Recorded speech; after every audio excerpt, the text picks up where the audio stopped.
2020년 9월 25일 새벽 묵상입니다. 오늘 함께 나눌 하나님의 말씀은 에레미야 37장 9절. 여호와께서 이와 같이 말씀하시니라. 너희는 스스로 속여 말하기를 갈대아인이 반드시 우리를 떠나리라 하지 말라. 그들이 떠나지 아니하리라. 애굽은 오랫동안 중동 패권을 장악했던 강한 나라였습니다. 그러나 주전 605년 갈그미스 전투에서 바벨론은 애굽 군대를 꺾고 중동 패권을 장악하게 됩니다. 이는 하나님의 말씀처럼 갈그미스 전투로 인해 유다의 운명은 이미 결정되었음을 보게 됩니다.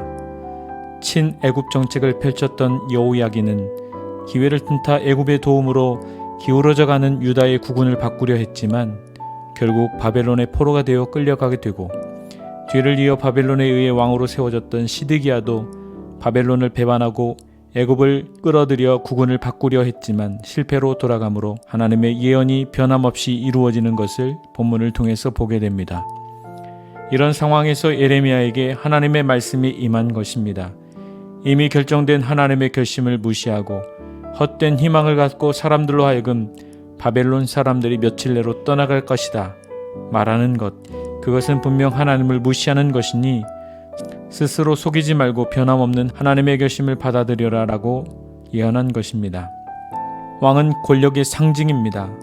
왕은 힘을 갖고 있고 기회를 엿볼 수 있으며 어떤 일에 권한을 가지고 선택할 수도 있습니다. 그가 어떤 결정을 하느냐에 따라서 나라의 앞날을 뒤바꿀 수도 있겠습니다. 반면 선지자는 힘을 갖고 있지 않습니다.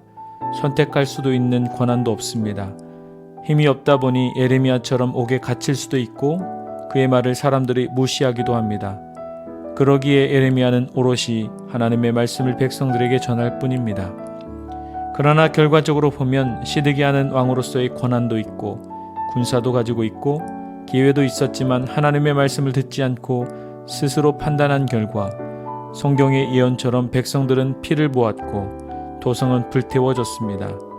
반면 선지자 에레미야는 힘이 없고 옥에 갇히고 사람들이 그의 말을 들어주지 않았지만 하나님의 말씀대로 살 때 그는 하나님께 크게 쓰임받는 자가 되었으며 그가 전한 하나님의 말씀이 이스라엘의 희망이 됨을 보게 됩니다.